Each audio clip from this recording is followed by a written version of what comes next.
El hecho de que yo tenga acceso a una obra, de una imagen, o ya sea una obra literaria, de un artículo, no significa que esté abierto para uso y reproducción al público sin problema. El principio general es que yo tengo que pedir autorización del autor para poder usar la música, para poder usar la imagen o para poder usar el texto que vaya a usar, pero mal podría usted, o no es una recomendación jurídica, digamos, para mí seria, decirle incluya la música, pero exclúyase de responsabilidad, porque usted está siendo partícipe de esa inclusión. Spotify lo que hizo fue resolver un problema, no sé si ustedes lo conozcan, de hace más o menos 20 años, cuando se hablaba de las copias y reproducciones de canciones. Están pasando muchísimas cosas y sinceramente frente a este tema de la IA hay más preguntas que respuestas en todos los aspectos. La pregunta es, ¿un prompt es una idea?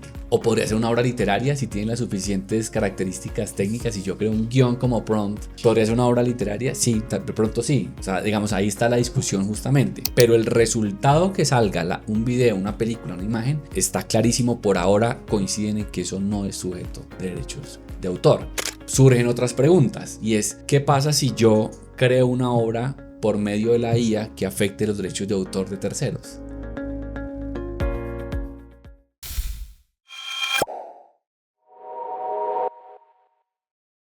Imagínate crear toda una campaña, haberte esforzado un buen tiempo, crear algo espectacular con música, video y que después te llegue una reclamación por derechos de autor. Hoy vamos a hablar con un invitado muy especial que es Fabio Rojas y Óscar Avendaño, donde vamos a tocar el tema de derechos de autor, de propiedad intelectual y también inteligencia artificial. ¿Cómo estamos, Osquitar? Bien. Pues justamente, bienvenido, Fabio. Gracias. Bueno, quisimos traer este tema porque es algo que ocurre permanentemente, porque en todas las empresas está el diseñador, está la persona que trae la música, está la persona que publica las cosas en diferentes canales. Entonces es un riesgo que todos corremos permanentemente y que muy pocos realmente tomamos en cuenta. De hecho, muchas veces uno solo le para bolas a eso cuando ya se ha armado un problema. Entonces, ese es el tema del que vamos a hablar hoy. ¿Cómo estás, Fabio? Muchas gracias por esta invitación, estoy supremamente bien y muy emocionado pues de poder dar a conocer algunas experiencias vividas sobre estos temas de derechos de autor. Perfecto, Fabio, cuéntale un poquito a la audiencia quién eres tú. Ok, bueno, yo soy abogado especialista en Derecho Comercial y Financiero, tengo una maestría en Derecho Económico y una maestría en Arbitraje Nacional, Internacional y Inversión. Desde hace 4 años estoy básicamente dedicado a la firma Rojas Conde y Cárdenas Abogados como director de asuntos comerciales y entonces básicamente capoteando día a día situaciones como infracciones tanto en derechos de marca, propiedad intelectual, propiedad industrial y bueno, pues aprendiendo también todos los días de estas experiencias. ¿Y es muy frecuente? Bastante más, es bastante más frecuente de lo que la gente considera. Mejor dicho, el riesgo es muy fácil de materializar, sinceramente. Wow. Bueno, empecemos por lo básico. Cuéntanos un poquito qué son los derechos de autor y la Bueno, propiedad intelectual. claro, digamos que puede hacerse varias clasificaciones. Desde la parte de propiedad industrial, estamos clasificados en marcas, patentes, inversiones, modelos de utilidad y demás. Y desde la propiedad intelectual, pues podemos hablar de derechos de autor. Los derechos de autor, pues básicamente hace parte de esa protección general que se genera a los creadores y tiene diferentes matices frente a otras protecciones como patentes y marcas que están en cabeza en este momento de la Superintendencia de Industria y Comercio acá en Colombia. Para derechos de autor existe una autoridad puntual que está adscrita al Ministerio del Interior, que es la Dirección Nacional de Derechos de Autor, que es la que se encarga básicamente de recibir en depósito las solicitudes de reconocimiento de derechos de autor y los contratos pues que se derivan importantes también de los que se derivan pues concesiones, sesiones y demás asuntos de derechos patrimoniales que ya paso a explicar más adelante, pero básicamente la autoridad es la Dirección Nacional de Derechos de Autor, que además tiene muchísimos aspectos en temas de formación y muy avanzados y muy actualizados. Y muchas veces queremos ser creativos en tendencias, porque eso está en tendencia, entonces hagámoslo, pero no tenemos en cuenta como tal ello. Entonces, no sé si ponemos el ejemplo de que muchas veces se ve y es en el tema de los videos que tienen audios que se toman de internet o porque están en tendencias. Estamos hablando de qué tipo de infracción, de qué tipo de económico y qué se puede y qué no se puede hacer pues, en cuanto a ello. Bueno, excelente pregunta. Ahí hay que hacer dos aclaraciones principales. Los derechos de autor están derivados en dos grandes clasificaciones: los derechos morales y los derechos patrimoniales. Los derechos morales son inalienables e imprescriptibles. La protección es para siempre. Y los derechos patrimoniales sí son derechos económicos derivados de la creación de la obra, que se pueden enajenar, renunciar, vender, ceder, prestar, alquilar, licenciar, como pasa en temas de software y demás. ¿Cuál es la pregunta? No, o sea, estamos poniendo el caso de que alguien utiliza una música porque está de tendencia.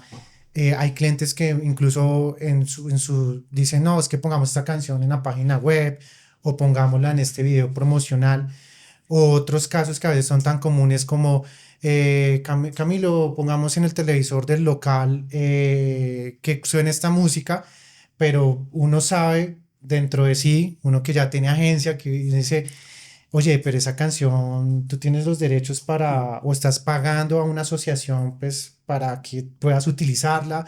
O en el caso de internet, a mí me parece aún más delicado, pues, porque no es ir a visitar un local, sino, pues, lo estás colocando en internet y qué riesgos estás teniendo frente, pues, colocar la música ahí. Por supuesto. Sí, no, pues quería como redondear un poco también la pregunta y es, o sea, para uno como empresario, uno contrata una agencia, uno contrata un diseñador de todo, para todo ese tipo de servicios.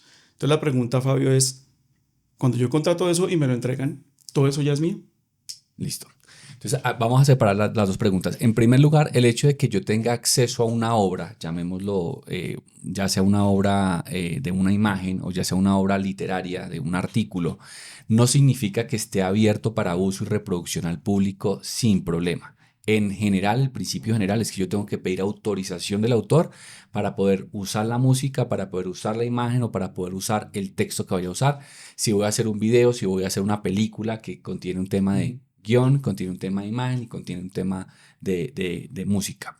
Entonces, en principio, los tres puntos tienen derechos de autor y pues entendería que son creadores diferentes. Necesito, digamos, convocar a los autores para que me den esa autorización previa de uso y modificación. ¿Y qué acuerdo comercial puedo hacer? Hay un montón de formas de negociar eso. Eso por un lado. Por otro lado, eso es uno de los grandes errores que se cometen y es yo contrato una obra por encargo, que básicamente sería una, digamos, campaña publicitaria que conlleva temas de música, que conlleva temas de diseños y demás. Y es muy importante cuando se contrata una campaña, pues dejar muy claros que esos derechos patrimoniales que estoy contratando, pues básicamente son de quien nos adquiere y ojalá a perpetuidad o como quiera que se haga esa negociación. Un ejemplo muy reciente y puntual que tenemos acá desde la firma es sobre un documental que se hizo inclusive en otro país con personal colombiano. Una parte del guión había sido creada por una persona extranjera. Digamos, como desde el aspecto práctico que ve el emprendedor y quien tiene ideas de negocio, dicen, listo, estamos todos convocados, estamos de acuerdo, te vamos a pagar 1 millón, 2 millones, 3 millones de pesos, más alojamiento, más todo. Salieron a hacer la expedición, es una expedición de un documental de un aspecto natural y llegaron todo en producción y las personas empezaron a filtrar información del documental en redes sociales, quienes estaban de guionistas tomaron fotos, en fin. Y ahí empezó el cuestionamiento, es, bueno, ¿y esto de quién es? ¿Cómo se maneja el tema de derechos de autor? Entonces, cuando empezamos a identificar el problema y a decir, bueno, empecemos a formalizar el relacionamiento contractual con el fotógrafo o con la persona encargada de cámara, ¿qué se contrató? La productora decía, se contrató foto y se contrató video, pero solamente me han entregado los videos, las fotos no me las han enviado. Cuando hablamos con el fotógrafo, él dijo, las fotos jamás hicieron parte del documental ni el acuerdo, solamente los videos. Entonces fíjense que ahí se empieza a trabar un montón de problemas. Entonces dice, además yo no puedo renunciar a mis derechos porque yo soy el autor. Le dije, estamos de acuerdo, pero es que no estamos hablando de derechos morales, sino de los derechos patrimoniales. Es decir, las fotos hacen parte del documental, yo como productor tendría derecho a promocionar y incluir las fotos dentro del documental, pero al final del día pues no hubo acuerdo e inclusive en este momento estamos todavía tratando de resolver este inconveniente. Lo mismo pasó con la guionista. La guionista dijo, ok, hicimos un acuerdo, yo creo el guión para este documental, pero este documental tiene por lo menos 6 capítulos. Entonces yo tengo el derecho a la mitad de toda la serie que se realice. La productora dijo, no, es un solo capítulo, tú creaste el guión para un solo capítulo, el resto de guiones los voy a crear yo. Entonces, pero tú los creas basado en mi guión. En fin, se crean un montón de problemas, o sea, que se pueden evitar muy fácilmente. Así como nos podemos poner los tres de acuerdo en lo que quiera que nos pongamos de acuerdo, plasmémoslo por escrito y dejemos claras las dimensiones y alcances de cada una de las partes y sobre todo el aspecto económico. Fabio, me surge una pregunta ahí porque uno como agencia hace muchos contenidos para clientes y parte de lo que uno hace es mostrar, yo hice esto para este cliente, este para este otro cliente. ¿Ahí hay que tener en cuenta algún tipo de derecho? Por supuesto, por supuesto. Entonces ahí es donde viene el tema de la formalización del contrato, que es la recomendación siempre. Traten de dejar todo por escrito porque es la forma en la que se puede probar con más facilidad y con mayor claridad cuál fue el acuerdo. Entonces, si usted diseña una campaña publicitaria con cierta limitación de tiempo, es decir, usted toma unas fotos o crea unas imágenes para una campaña específica, en principio, el que las adquiere un derecho patrimonial limitado para esa campaña. Él no podría, a menos que se pacte otra cosa, o pues que se puede pactar cualquier cosa, tener a perpetuidad el uso de la imagen para cualquier otra campaña o para cualquier otro uso que le quiera dar después de la campaña. Entonces, es muy importante tener en cuenta cuál es el acuerdo. Usted va a trabajar haciendo unas imágenes para qué punto, por cuánto, digamos, por qué costo y por cuánto tiempo va a entregar esos derechos patrimoniales. Si es una perpetuidad, pues una perpetuidad tendrá un valor, pero si son limitados digamos, para cierta campaña o para cierto tiempo, pues es diferente. Lo que pasa con los libros, un autor de un libro lo escribe y entrega derechos patrimoniales de reproducción hasta 100 copias, 200 copias, 300 copias, las que sea. Si la editorial, que eso es además otra estructura en editoriales, hay otra estructura ahí de venta con bastantes actores, termina vendiendo las 100 ediciones, no puede ir a crear la 101 sin autorización previa del autor, porque el derecho patrimonial está limitado. Ok. Sí. Interesante, yo no sabía esa parte. Yo la parte del libro sí la conocía por mi novela. Que el acuerdo que nosotros hicimos con la editorial fue, imprimimos 1000 copias, 500 para usted, 500 para mí, y después de la copia número 1000, ya vamos es por regalías. Vamos a casos reales, o sea, Sí. yo tuve una cliente que insistía que quería la música de Carlos Vives en su promoción y yo le decía, no, yo no te puedo colocar eso.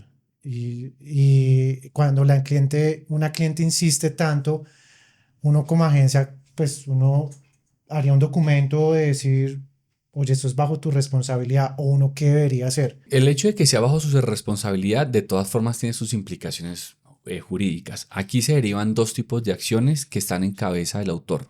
Las acciones civiles, que básicamente están encaminadas a obtener una indemnización o a cesar los actos de infracción.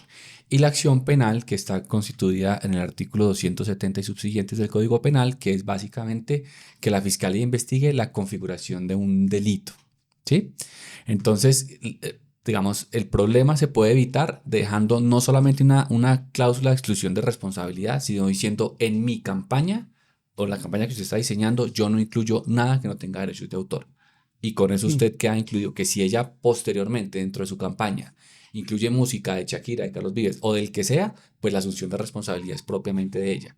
Pero mal podría usted, o no es una recomendación jurídica, digamos, para mí seria, decirle incluya la música, pero exclúyase de responsabilidad, porque usted está siendo partícipe de esa inclusión, de esa infracción del derecho de autor. La recomendación puntual sería yo incluyo la música de Carlos Vives, pero usted consiga la autorización de Carlos Vives diciéndome que autoriza para este tema. Será la recomendación ¿Y eso se más puede básica. hacer fácilmente con Psycho Asimpro o sí efectivamente hay que buscar a Carlos Vives y su representante? Bueno, Psycho Asimpro lo que hay es una organización, digamos, que representa derechos colectivos y por eso, pues, cuando hablamos del local comercial que pone música, pues, básicamente lo que hace es pagar Psycho Asimpro organiza regalías y las distribuye. Pero cuando estamos hablando de promociones tan puntuales como estas, pues yo creo que lo más conveniente es tener autorización directamente del autor, como pasa actualmente. Hay muchísimas campañas publicitarias que vinculan a artistas puntualmente y lo que hacen es convenios directos de aspectos patrimoniales. También he visto mucho que en comerciales se utilizan una pieza musical que no es, pero se parece mucho, que uno la identifica solo por, esto se parece mucho a tal canción, y es evidente que lo hicieron pues con ese objetivo de pegarse a una canción que ya es trend. Y con inteligencia artificial súper fácil. Sí. Bueno, eso tiene sus riesgos, sinceramente. Cuando estamos hablando de temas musicales, obviamente hay partituras que se pueden asimilar y por supuesto que si llega a haber una similitud idéntica o muy, muy parecida, pues obviamente puede afectar los derechos. O sea, puede generar ese conflicto en infracción de derechos de autor, por supuesto que sí. Okay. Pero mira que otro de los grandes problemas que la mayoría ignora es ir a un evento, a una feria, poner música y porque piensan que están pagando Spotify, ya tienen, pues estoy pagando Spotify, tienen los derechos de reproducción, pero tengo entendido que eso también incurre a que no se están pagando las regalías en un evento público, ¿verdad? Efectivamente, cuando Spotify lo que hizo fue resolver un problema, no sé si ustedes lo conozcan, de hace más o menos 20 años, cuando se hablaba de las copias y reproducciones de canciones. Napster, que tuvo un problema grandísimo porque estaba recopilando información y lo que hacía era intercambiar canciones una persona con la otra, como si los derechos patrimoniales fueran de los usuarios, pero realmente eran del artista. Spotify lo que hizo fue resolver ese problema jurídico montando un modelo de alquiler de música. ¿Sí? Entonces por ese lado está bien. Pero cuando yo tengo un evento público, pues la forma correcta de autorizar la difusión de esa música en eventos públicos es por medio de Saico y Asimpro. Es decir, tenemos que pagarle a Saico. ¿Cómo es? ¿Se le da una lista o qué? Se le pagan unos derechos. Saico y Asimpro lo que hace es recolectar pues las regalías y las distribuye internamente con los artistas afiliados. Ok, y pues ahí sí puede sonar la música que la persona sin problemas. Exactamente. Interesante esa parte. Ahora, me gustaría de pronto hablar el tema de imágenes, porque también es muy común que los clientes mandan imágenes y ya a veces uno se entera o el mismo cliente te dice, no, es que la imagen la tomé de Google. Pero pues uno evidentemente, uno sabe, pues uno paga bancos de imágenes, que en realidad estos bancos de imágenes no es que te estén dando la imagen exclusiva, sino es un derecho de utilizarla bajo una licencia, pero no, a menos que hay unos que sí te dan la imagen exclusiva, pero vale un montón. Pero las personas también ignoran de que no pueden utilizar cualquier imagen libremente. Sí, libremente. De respecto a esto, tú, ¿cómo? O sea, sabemos que existen varios tipos de licencias, pero el derecho de verla por Google nos da derecho de poderlo utilizar en cualquier plataforma o fuera de la plataforma. Bueno, en eso hay que ser muy, pero muy cuidadosos. El hecho de que exista una imagen implica que hay un autor y alguien que la creó, ¿correcto? Entonces, quiere decir esto que creo que me voy a ver un punto es la pregunta sería, ¿cuándo nace el derecho de autor? ¿Cuándo el autor adquiere el derecho sobre su obra, si hablamos de una imagen? Y digamos, la definición unificada es que existe desde el momento de la creación de la obra. A diferencia, y por qué es tan importante este concepto jurídico, a diferencia del derecho marcario, de los derechos de patentes, estos derechos surgen a partir del registro. O sea, casi que son registros que constituyen el derecho de uso de marca o la patente. En derechos de autor, si yo tomo una foto, o como estamos haciendo este video, el derecho de autor surge a partir de la creación del video o a partir de la toma de la foto o a partir de que yo termine de hacer el dibujo. Ahí nace el derecho de autor. Yo no tengo que ir a registrarlo para que el derecho me sea reconocido. Entonces, si yo encuentro imágenes en internet, quiere decir que alguien las creó y que hay un derecho de autor implícito ahí.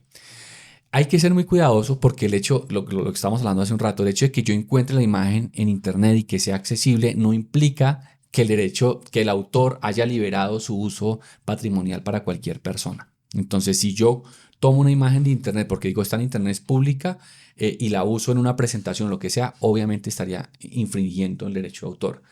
Hay bancos de imágenes que se pagan y le dan el uso de la imagen, obviamente con un compromiso de no alteración, en fin, de mantener ahí como ciertas limitaciones para el uso de esa imagen. Inclusive hay unas que permiten una sola descarga. Si usted quiere descargar la misma imagen, no la puede copiar y volver a pegar, sino que tiene que volver a descargar la imagen. Hay otros bancos de imágenes gratuitas, que es donde yo recomiendo cuando las personas, pues, digamos, creen que es gratis, pues entra a un banco de imágenes gratis que se encargan, conozco uno que se llama Pixels, que es muy bueno, y ellos se encargan de, por medio del autor, solicitar esa autorización abierta y que básicamente el autor renuncia a ese derecho patrimonial y por eso yo puedo entrar a la página y descargar la imagen o el video que considere correspondiente. Y tampoco obviamente puedo decir que es mío, porque eso es un derecho moral, hay un autor, pero tampoco puedo limitarme pues el derecho patrimonial. Yo no puedo coger ese video, descargarlo gratis e irlo a vender. Pues no sería... Igual en Bueno, muchas de esas páginas dice que uno debe decir quién fue de dónde viene la foto. Sí, fuente. exactamente. La fuente. Atribuir de dónde viene. Me surge una cantidad de preguntas escuchando a Fabio. Por ejemplo, los que trabajamos en marca personal, pues es que la imagen de uno empieza a convertirse en un activo, pero pues uno está en muchas partes y uno se toma fotos y uno está en redes sociales y uno va a eventos y todo eso. ¿Hay algún tipo de cuidado o prevención que uno debería tener con esa imagen? O cualquiera puede coger una foto de X persona y decir, él es amigo mío, no sé. Sí, te hacen un blog o algo O así. explotarla comercialmente o para fortalecer su propia imagen. Claro, hay sobre todo un tema de suplantación, que alguien coja una imagen suya y diga yo soy Óscar Avendaño y hago esto y esto, pues hay un tema sobre todo de suplantación. Pero por ejemplo, si, no sé, se toma una foto en un evento y alguien la publica y usted está ahí, pues en principio no habría una infracción a un derecho de autor ni a una imagen. ¿Y si la explotan comercialmente? Ahí podría haber inconvenientes, claro. Hay muchas líneas grises, ¿no? Hay demasiadas discusiones. Por eso es que inclusive ahorita que empecemos a hablar de la IA, nos vamos a dar cuenta que hay un montón de discusiones sin resolver y que desde el derecho, tenemos que dar una avanzada importante porque la tecnología pues obviamente está avanzando a pasos agigantados. Las discusiones, por ejemplo, no sé si recuerdan hace poco el tema de la canción creada por IA de Bad Bunny. Sí. Con la voz de Bad Bunny, además la IA diseñó como el ritmo de Bad Bunny, el tipo de letra de Bad Bunny. Son temas sumamente grises en la discusión, ¿sí? Antes de entrar al tema de la IA, que me parece muy apasionante, hay otro tema que me gustaría hablar y es la propiedad intelectual cuando tiene que ver con software o conocimiento de la marca. Por ejemplo, hay una técnica que son, pues, digamos que son como manuales de gestión. Nosotros lo llamamos playbooks, que es, bueno, se levantó el proceso, entonces uno graba un video de cómo se hace eso y redacta un documento donde dice cómo está. Y eso se convierte en el manual para la ejecución y eso empieza a ser parte del know-how de la empresa. También, es que es difícil hablar de esto sin meterse en inteligencia artificial, pero uno también empieza a desarrollar ciertos agentes que hacen las cosas de cierta forma como solo lo puede hacer la empresa. Entonces, todo ese tema del know-how o hacer una aplicación como las que nosotros compartimos con la audiencia en episodios anteriores. Como empresa, si uno está desarrollando todo su know-how, ¿qué debería uno cuidar ahí? ¿Cómo protege uno de eso? Y realmente es de uno, o sea, porque también entiendo que en derechos de autor, si hay una canción que es así, no hablemos de una canción, un dibujo, una foto, un personaje que es así y le cambian 2 temitas, ya es otro. Y ya ahí se le fue a uno el lío complicado. Entonces, ¿cómo juega eso frente a esos desarrollos y el know-how? Bueno, cuando hablamos de temas de software, puntualmente desarrollos tecnológicos como el software, yo creo, en mi concepto se podrían derivar 2 aspectos que son sujetos de propiedad intelectual y propiedad industrial. Por un lado, la marca, que muchas personas confunden, como yo tengo registrada la marca, tengo registrado el software, o como tengo registrado el software, tengo registrada la marca, y son 2 aspectos completamente diferentes. Yo puedo tener un software, hablemos de Facebook, pero que sea un software que identifique las llegadas tardes de la gente a la oficina, por ejemplo. Si el software se llama Facebook, tengo que registrarlo como Facebook. Obviamente, pues no sería viable, pues, estoy dando un ejemplo. Y el software como tal, como su funcionamiento, tiene que ser registrado en la Dirección Nacional de Derechos de Autor, sugerimos que así sea, por medio, se considera una obra literaria. ¿Por qué se considera una obra literaria? Porque es por el código fuente, exactamente. Entonces, ahí se derivan esos 2 aspectos. Yo tengo que evaluar que una cosa es el registro de marca y otra cosa es el registro del software y la sugerencia es que arranque con los 2 procesos. Pero ahí me surge una duda porque el código pues es una escritura. Pero si yo lo hago en otro lenguaje de programación y hace exactamente la misma función y el código no tiene ninguna línea de código similar al que registró, igual no me podrían demandar porque Porque pues es otro código, es otro tipo de lenguaje, ¿o cómo sería? Pues ahí habría una zona gris, que era un poco lo que usted estaba hablando de las canciones. Si usted dice, yo lo programo de otra forma, pero es un software que hace exactamente lo mismo, o sea, que no es que haga exactamente lo mismo porque pueden haber varios software que identifiquen las llegadas tarde. Pero si el software es idéntico y usted lo escribe en otro modelo de lenguaje, alguien puede decir, ese software fue el que yo registré, aquí hay una afectación de los derechos de autor. Ok, y ahí se entraría una discusión. Hay una discusión ¿Con quién? jurídica. ¿Con la Entre las superintendencia? partes, en principio entre las partes, porque lo que hace el titular de la autoría, o sea, yo tengo mi obra registrada, hablemos de mi software, y usted crea uno completamente, que usted dice, según usted, su concepto es completamente diferente. Yo digo, según usted.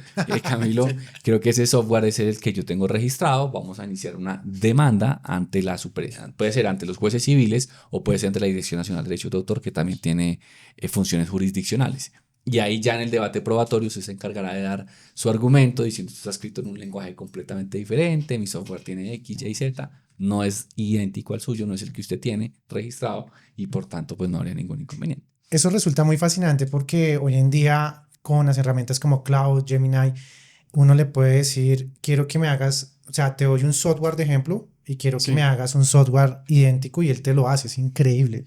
Entonces ahí vemos cómo la inteligencia artificial puede llegar a hacerte exactamente el mismo software, pero bueno, ahí están los derechos, ¿no? O sea...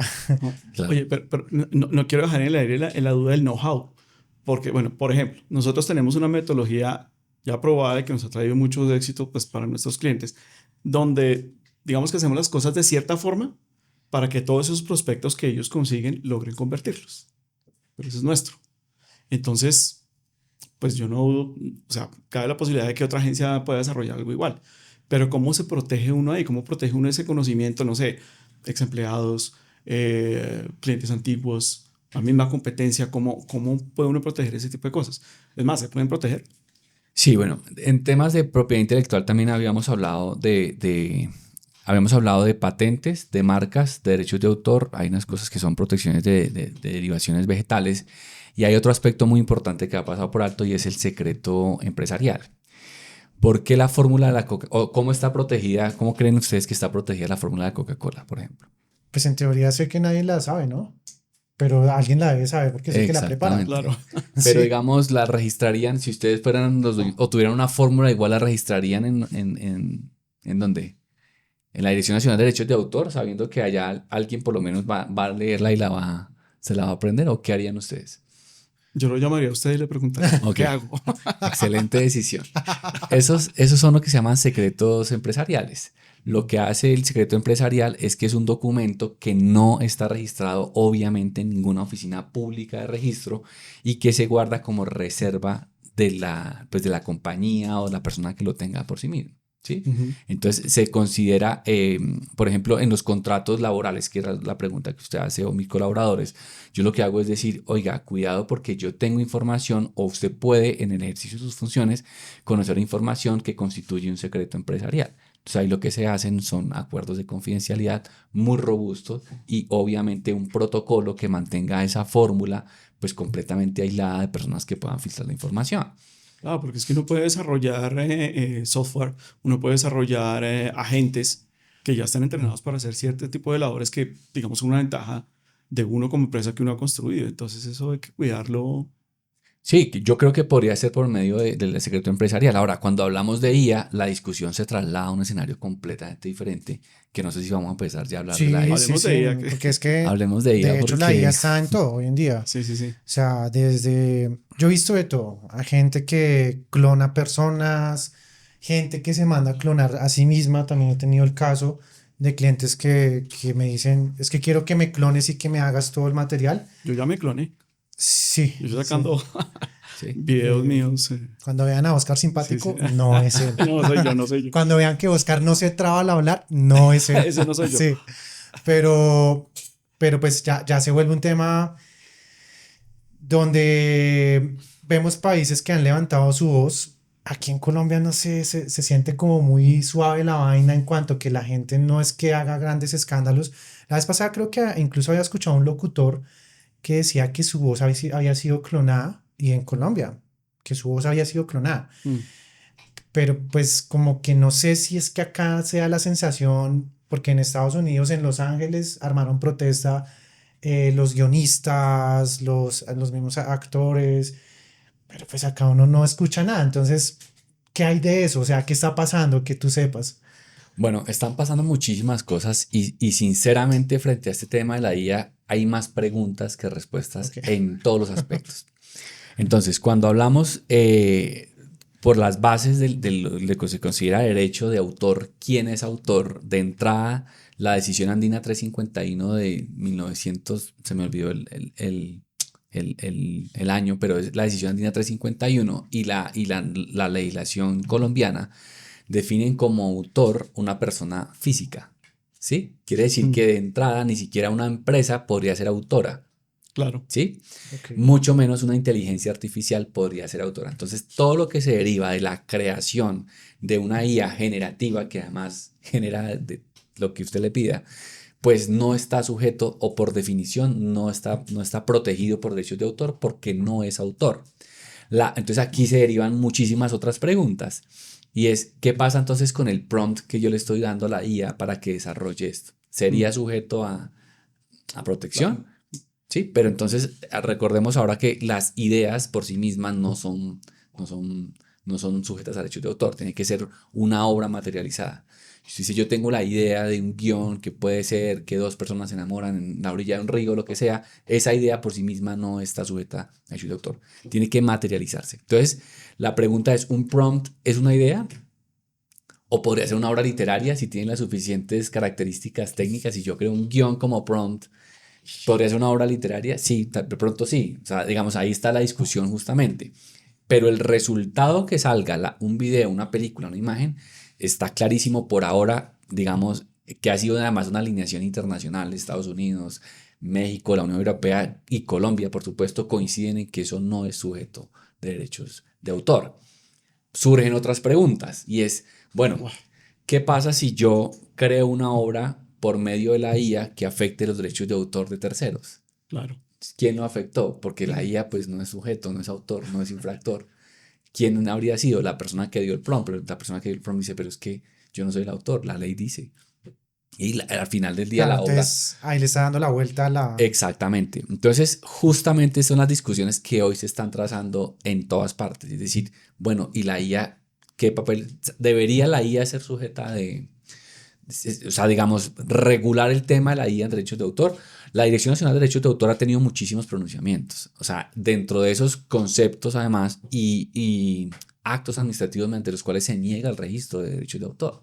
Porque el autor o quien lo está solicitando dice, cree, no sé, un guión X por medio de, o con ayuda de, o con intervención de la IA y automáticamente Dirección Nacional de Derechos de Autor dice, usted no puede ser autor. O sea, el autor no es usted, el autor no puede ser usted. Pero ¿Sí? sin embargo, no puede pasar de que masivamente todo el mundo la empiece a usar y que, o sea, entonces ahí, ¿cómo harían? Porque de hecho, hablamos de un escritor. No sé cómo redactar esto. O sea, tengo la idea, pero no sé cómo ponerla. Claro, además que Pues uno hoy en día lo utiliza para todo. O No, no, sea, no, sí, pero está bien. uno se Esa apoya en la pregunta es IA para. súper valiosa. Ponla acá abajo. Entonces, ¿usted qué haría? Usted le dice a la IA, estoy en el final de mi obra maestra y no tengo ni idea de cómo terminar. Y usted le dice a la IA, deme tres opciones de Al final. final. Y le gustó uno, dice, redácteme el final. Usted va a la Dirección Nacional de Derechos de Autor y le dice, la IA me ayudó, sabiendo que si con intervención de la IA se lo van a negar. ¿Usted qué haría como autor? Ok. así yo tengo que escribir a mano el dictado, no sé. Usted casi que le están diciendo casi que mienta. Ok, Claro. Ni se le sí. ocurra decir que usted utilizó la IA para esto, porque se lo van a negar. O sea, Entonces, otra legalmente, o sea, para discusión. entender bien, o sea, si uno dice que se ayudó con la IA para hacer cualquier tipo de obra, no puede reclamar No derechos de puede autor. reclamar derechos de autor, porque si usted no fue el que la creó. Sin embargo, yo creo que en algún momento Pues eso tendrán tiene que que caer en cambiar, cuenta de claro. que, Claro, Que así somos como, humanos los que le estamos dando el prompt y el creando a prompt. través de no, ella. no, o sea, yo creo que el estilo de vida cambia. Es como en los años 2000 cuando Internet llegó. Ah, no, si tú usaste Internet.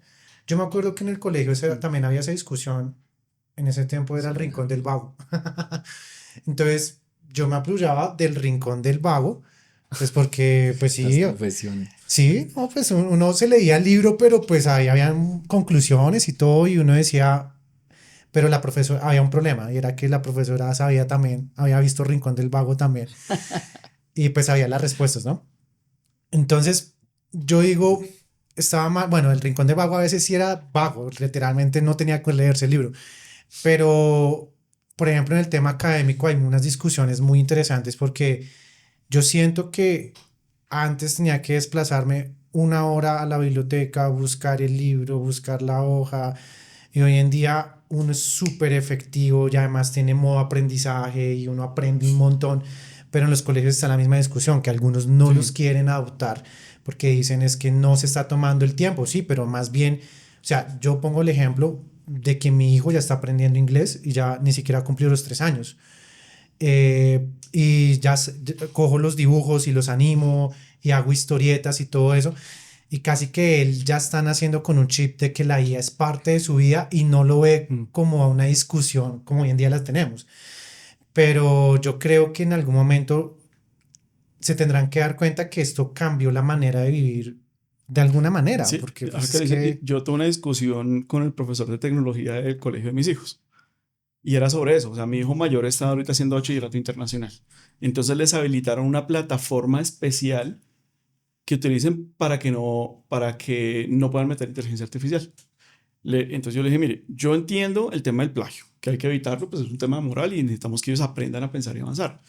Pero me parece que están satanizando la inteligencia artificial de una forma que no corresponde. Porque es que, asimismo, hay herramientas de inteligencia artificial que son excelentes para aprendizaje. O sea, Notebook LM para aprendizaje es una locura. La velocidad a la que uno aprende con todo ese tipo de herramientas es espectacular. Enséñele a aprender eso, enséñele a utilizar herramientas para que ellos también desarrollen un sentido crítico, que es lo que se está perdiendo según todos los estudios de los graduados de colegios en Latinoamérica. Se está perdiendo el sentido crítico terriblemente. Ya no saben leer, ya no saben matemáticas, pero estas herramientas les pueden ayudar a recuperar eso. Entonces el tema no es decir, es que esto es malo, satanícelo y no lo hagan. Porque pues también está el tema de derechos de autor. Claramente digamos que llevar el tema de tareas es, pues me copié la tarea de otro, o la herramienta me hizo el ensayo. Claramente le están utilizando mal. Pero si yo utilizo la herramienta, por ejemplo, para que me ayude a revisar mi ensayo, para que me haga críticas fuertes, me haga preguntas que me hagan reflexionar, pues estoy aprendiendo. Entonces creo que ahí el tema de la educación está también colgadísima en ese tema. sin embargo, yo quería preguntar algo. O sea, en el tema de educación es un buen ejemplo porque los que más se resisten al cambio son los profesores. Mm. Y ellos son es que ni siquiera son capaces de usarla, ¿sí? Y yo creo que es más, como ellos no pueden usarla, pues neguémoselos a los estudiantes. En el tema de derecho pasa lo mismo, de que ellos se resisten a los que crean los derechos. ¿También está pasando algo similar? ¿O tú sí crees que ellos sí lo han probado? Porque a mí me da miedo que alguien ponga una norma frente a algo que no sabe usar. Bueno, aquí hay varios temas. El primero es que yo creo, en mi concepto personal, que darle la espalda hoy a la IA es como habérsela dado al Internet hace 30 años. Dar la espalda hoy a la IA es como haberle dado la espalda a los computadores hace 40 años. Es decir, no, yo sigo escribiendo en mi máquina de escribir. Es como haberle dado la espalda a las máquinas de escribir en su momento para decir, no, lo único que vale, la única ley es la que está escrita a mano. Eso es completamente, a mi modo de ver, ridículo. Eso es una realidad y hay que afrontarla, y desde el aspecto normativo tenemos es que más bien o ponernos a la par con el desarrollo tecnológico o inclusive tratar de ir más adelante para que, digamos, ir tratando de aclarar zonas grises, que era un poco lo que estábamos hablando en este momento, ¿sí? Entonces, frente al tema jurídico, que es lo que usted me pregunta, han habido muchísimos pronunciamientos de gente que ha abusado de la IA o ha usado mal la IA. Eventos en los que se han sancionado jueces que dicen, la IA, analíceme todo este expediente y relacióneme las pruebas, pero con la malísima suerte o digamos con el uso abusivo de la IA, que abajo decía el mensaje típico de ChatGPT que si quiere que le siga redactando. Y lo pegó así en la sentencia, y pues obviamente en la apelación, Claro. pues esto ni quiero revisar el juez. O sea, no hubo criterio. No Sí. hubo un criterio jurídico de un juez, porque hasta donde sabemos, ayer me vi una película buenísima que se llama Mercy, se la recomiendo, Ok. de una IA que es jurado, juez y parte y ejecutor, además. Ajá. Entonces usted lo ¿Cómo se siente, llama? Mercy. se llama. ¿Está en Prime? Mercy. Está en Prime, creo que está en Prime. Ah, ya, sí. Yo Buenísima los para este comentarios. tema que estamos hablando justamente de la justicia. Entonces, están cuestionando el planteamiento, me voy a salir un poco del tema para hablar de esa película, y es, se despierta un tipo amarrado acá y le dicen, tiene 1 hora para defenderse. Usted está acusado por el homicidio de su esposa. Y si usted en 1 hora, además, bueno, me voy a volver un punto, en Colombia y en el mundo la presunción de inocencia, o la inocencia es presumida. Usted básicamente, el juez o el que lo acusa tiene que desvirtuar su inocencia. En este escenario, usted tiene que desvirtuar su culpabilidad. Ok. Entonces le dice, usted, como están las pruebas, porque además la IA, que se representa con la cara de una jueza, pero es una IA, le dice, usted en este momento, con el análisis probatorio que yo ya hice, porque el homicidio sucedió hace 5 horas, lo cogimos acá, la grabación de la policía, si encontramos el cuerpo, hizo todo el diagrama, usted en este momento tiene un 97% de culpabilidad. Tiene 1 hora para reducir ese 97% a cero, si no, automáticamente lo ejecutan. Es decir, se acaba el juicio, como está amarrado, le ponen una inyección acá o lo electrocutan y automáticamente queda muerto. Entonces es juez, jurado y ejecutor la misma IA. Entonces el tipo empieza, listo, necesita una llamada. Y él mismo, porque es un policía, no les voy a dar spoilers acá de la película, pero es un policía que está acusado de la esposa. Está buenísimo el de su teaser. esposa. Buenísimo. Y entonces además es el promotor de esa IA, porque según las estadísticas bajó los homicidios en Los Ángeles, donde se desarrolló la película, en un 68%. En 1 hora resuelve un caso de homicidio, además, con la pena capital, que es la pena de muerte. La pena más grande que existe en el ordenamiento jurídico es la pena de muerte. Entonces me pareció excelente. Y yo creo que al final del día no es algo tan, ¿cómo ha sido? Tan ilusorio, ¿no? Al final del día esto puede terminar siendo real en muchos aspectos. La Superintendencia de Sociedades, por ejemplo, sé que tiene un bot que analiza casos. Dice, mira, la probabilidad de que se tenga la razón es esta, pero de todas formas no nos podemos desprender, porque si no llegamos, ahorita se está hablando algo del Internet muerto, no sé si lo han escuchado, y es que al final del día va a haber tantas automatizaciones que van a haber automatizaciones respondiendo, y preguntando, ellas. que entre ellas al final No hay del seres día, humanos. ahí están, y nosotros nos va a tocar volver a las comunicaciones primitivas, de volvernos a tocar, a sentar, a hablar, a ver si es usted o definitivamente es un bot o un clon que se hizo para hacer exactamente lo mismo. Entonces, yo creo que hay que darle la cara al uso de la IA. Y desde el punto de vista de la regulación, también hay que darle la cara. El hecho de que la Dirección Nacional de Derechos de Autor de manera alineada global se haya dicho que un autor no es la IA, pues no necesariamente nos deja atrás. Nos está diciendo oiga, aquí por definición no es la IA, pero sí, digamos, despierta alerta sobre lo que hay que regular. Si yo doy el prompt y digo, creé esta imagen por un prompt que yo creé, pues habría derecho de autor mío, yo diría, pues evaluémoslo, tal vez sí, obviamente sí. Pero si yo le doy el mismo prompt a ChatGPT y le doy el mismo prompt a Gemini y le doy el mismo prompt a, no sé, a Cloud, ¿me da la misma imagen? No. No, evidentemente no. Entonces, ¿dónde está la obra? ¿Cuál sería la obra ahí? Y es que ¿Las tres? hay un tema que lo hablamos, creo que en todos los episodios siempre llegamos a este punto, y es que toda la tecnología en general, y especialmente la inteligencia artificial, no funciona sola. Y uno no debe hacer lo que hizo ese juez, que fue hágalo y mándalo. No, esto bien utilizado es uno interactuando con ella. Bueno. En ese sentido, uno sí es autor. Poniendo un ejemplo diferente, o sea, yo puedo hacer un dibujo con un lápiz, marca Pajarito. Lo hago ahora con un marcador, marca Pepito. Y así, pues, estoy utilizando diferentes herramientas que me van a dar un resultado diferente, pero el autor soy yo. La herramienta es la que estoy utilizando. No sé si sea válido ese ejemplo, pero creo que es como uno debería ver el uso de la inteligencia artificial, cómo la estoy utilizando yo para llegar al resultado que quiero. Estoy completamente de acuerdo. Ahora, ¿cuál es la diferencia con que yo lo cree con IA y decir que lo cree con IA? Pues ninguna, o sea, al fin, en la práctica ninguna, pero jurídicamente es toda.